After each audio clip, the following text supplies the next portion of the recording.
नमस्कार, न्यूज़ 24 उत्तर प्रदेश उत्तराखंड में आपका स्वागत है। आपके साथ मैं हूं मानस श्रीवास्तव।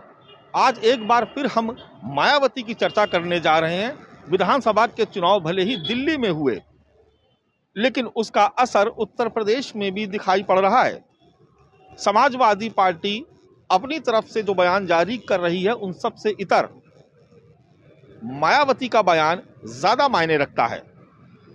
दरअसल मायावती, जिन पर यह हमेशा आरोप लगता रहा कि उन्होंने बीजेपी की बी टीम के तरीके से काम किया, इस बार भी दिल्ली के विधानसभा चुनाव में वो मैदान में उतरी जरूर, लेकिन अपने भतीजे आकाश आनंद के भरोसे। दिल्ली में रहते हुए भी मायावती ने ना अपने किसी प्रत्याशी के पक्ष में प्रचार किया, ना ही कोई जनसभा की, ना ही कोई रैली। आम आदमी पार्टी इस विधानसभा चुनाव में बुरी तरीके से हारी और 27 साल बाद भारतीय जनता पार्टी का दिल्ली विधानसभा पर कब्जा हुआ। ऐसे में मायावती की जो पहली प्रतिक्रिया आई है, वो अपने आप में गौरतलब है और एक तरीके से कहा जाए तो राजनीतिक समझ वाले इस प्रेस नोट को, उस बयान को अगर सुनेंगे और समझेंगे, पढ़ेंगे, तो उन्हें समझ में आएगा कि मायावती का झुकाव किस तरफ है।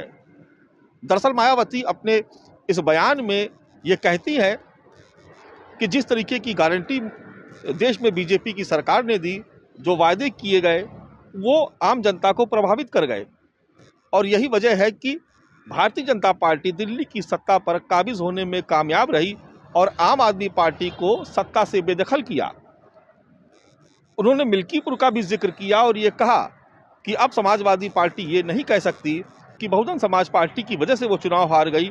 मिल्कीपुर में जो शिकस्त हुई, दरअसल वो भारतीय जनता पार्टी की बेहतरीन रणनीति का परिणाम था, भारतीय जनता पार्टी के किए गए कामों का परिणाम था और भारतीय जनता पार्टी आम मतदाताओं को अपने पक्ष में प्रभावित करने में कामयाब रही।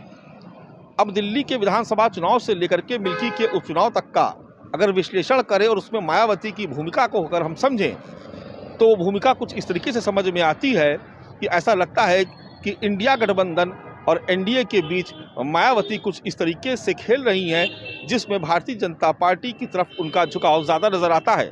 मायावती ने कहीं पर भी अपने इस बयान में कोई इस तरीके का जिक्र नहीं किया कि आखिर बहुजन समाज पार्टी चुनाव क्यों हारी, बहुजन समाज पार्टी की कमियां कहाँ रह गईं, वो एक भी सीट दिल्ली की विधानसभा में जीतकर क्यों नहीं आ सकी। इन तमाम बातों को दरकिनार करते हुए मायावती का पूरा फोकस इस बात पर लेकर रहा कि भारतीय जनता पार्टी सरकार में आई है तो दिल्ली की जनता की भलाई के लिए जो उसने वादे किए थे, जिस पर आम लोगों ने भरोसा किया, उस भरोसे पर वो खरा उतरेगी। यानी एक तरीके से वो ये बताने की कोशिश कर रही हैं कि भारतीय जनता पार्टी की नीतियां, उनके वादे आम जनता में ज़्यादा प्रभावशाली रहे बजाय कांग्रेस और आम आदमी पार्टी के।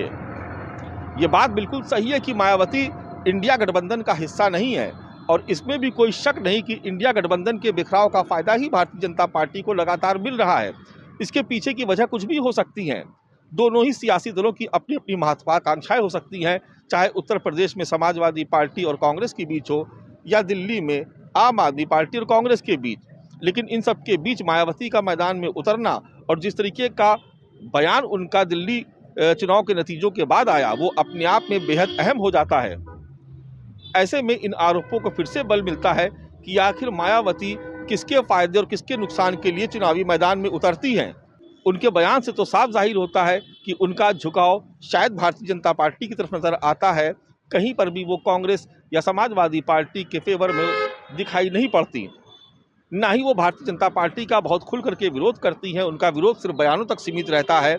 आखिर मायावती खुद मैदान में क्यों नहीं उतरती?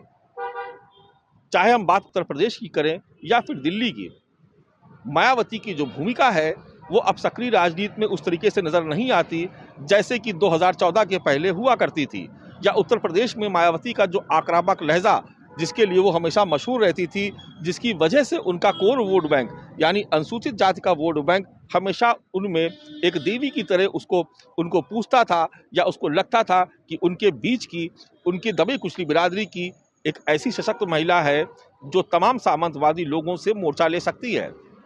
लेकिन 2014 के बाद जिस तरीके से हालात बदलने लगे, उसमें बहुजन समाज पार्टी की भूमिका को लेकर हमेशा चर्चा होती है और वो चर्चा इस बार दिल्ली विधानसभा के चुनाव खत्म होने के बाद भी जो नतीजे आए, उसके बाद फिर से मायावती को लेकर के चर्चाएं शुरू हो गई हैं। नमस्कार।